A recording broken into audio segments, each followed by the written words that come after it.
Hello everyone, today I am discuss about factor influencing rate of reaction। आज हम factor पढ़ेंगे rate of reaction के। 7 factor होते हैं: concentration of reactant, nature of the reactant, temperature of the system, presence of a catalyst, presence of radiation, surface area of reactant and nature of solvent.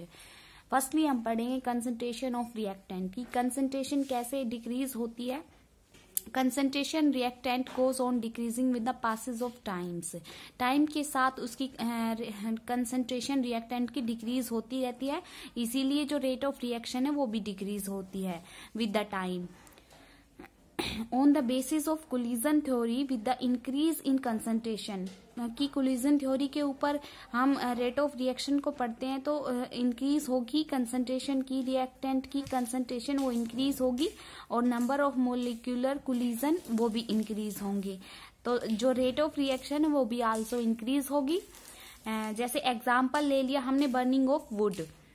Burning of would, जैसे कि हमारे environment में अगर 100% amount होता oxygen का तो 100% rate of reaction देती, लेकिन अब 21% है, तो जो बर्निंग ऑफ वुड है वो धीरे धीरे जलती है during the process of oxygen. If 100% oxygen are present in our environment, तो rate of reaction is also increase in our environment. Second, हम पढ़ेंगे नेचर ऑफ द रिएक्टेंट। बहुत इंपॉर्टेंट पार्ट होता है, कोई भी रेट ऑफ रिएक्शन प्रोवाइड करते हैं हम, उसका नेचर पे बेस करता है।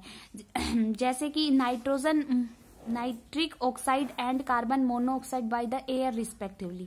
एयर के साथ ये दोनों रिएक्शन कॉम्बिनेशन होता है, इन दोनों का नाइट्रोजन ऑक्साइड और ऑक्सीजन गैस के साथ हम कॉम्बिनेशन करेंगे सेम टेम्परेचर के ऊपर, तो 2 मॉलिक्यूल ऑफ नाइट्रोजन डाइऑक्साइड। तो ये वाली जो रिएक्शन होती है ये फास्ट होगी, और ऐसे ही रिएक्शन हो गई कार्बन मोनोऑक्साइड की रिएक्शन हम ऑक्सीजन के साथ कराएंगे, सेम टेम्परेचर प्रोवाइड कराएंगे, तो कार्बन डाइऑक्साइड के 2 मॉलिक्यूल बनेंगे और ये स्लो रिएक्शन होगी।